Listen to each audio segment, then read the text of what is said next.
CM Revanth Reddy కీలక ప్రకటన చేశారు. నగరంలో నడిచే డీజిల్ ఆటోలని ఔటర్ రింగ్ రోడ్ అవతలికి పంపిస్తామంటున్నారు సీఎం రేవంత్. ఎలక్ట్రిక్ ఆటో కొనే వాళ్లకు రాయితీలు ఇస్తామంటున్నారు. హైదరాబాద్ ని కాలుష్యరహిత నగరంగా తీర్చిదిద్ది అద్భుతంగా నిర్మించడానికి అందరూ సహకరించాలని పిలుపునిచ్చారు సీఎం రేవంత్. ఊబర్ కానీ ఇతర ట్రాన్స్పోర్ట్లో నడిచేటివి, ఆ తర్వాత ఆటోలోళ్ళు పాపం గిట్టుబాటు ధర లేక డీజిల్ బదులు కిరోసిన్ పోసి నడుపుతున్నారు.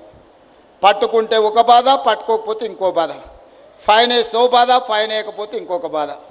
వేస్తేనేమో సంఘాలు వస్తే, వేయకపోతేనో అధికారులు మిమ్మల్ని తిడతారు. రవాణా శాఖకే ఉంది, పట్టుకోకపోతే ఎలక కోపం, ఇడిచిపెడితే పిల్లి కోపం అన్నట్టు రెండు దిక్కుల మీకే ఇబ్బంది ఉంది. అందుకే ఇవాళ నేను మా రవాణా మీరు మ్యూచువల్ ఫండ్స్లో ఇన్వెస్ట్మెంట్ చేద్దాం అనుకుంటున్నారా? కానీ మ్యూచువల్ ఫండ్స్ గురించి ఏమీ తెలియదా? ఏం కంగారు పడకండి, ఫ్రీడమ్ యాప్ని డౌన్లోడ్ చేసుకోండి. శాఖ మంత్రి గారికి సూచన చేస్తున్నా, ఈ డీజిల్ ఆటోలు అన్నిటిని కూడా ఔటర్ రింగ్ రోడ్ అవతలికి పంపించండి.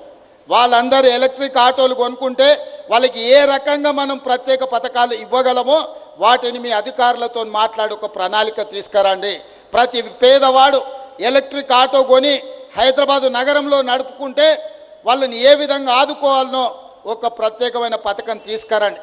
ఈ నగరంలో తిరుగుతున్న డీజిల్ ఆధారిత ఆటోలు అన్నిటిని కూడా నగరం బయటికి పంపించడం ద్వారా ఈ నగరాన్ని కాలుష్య రహిత నగరంగా తీర్చిదిద్దాలి.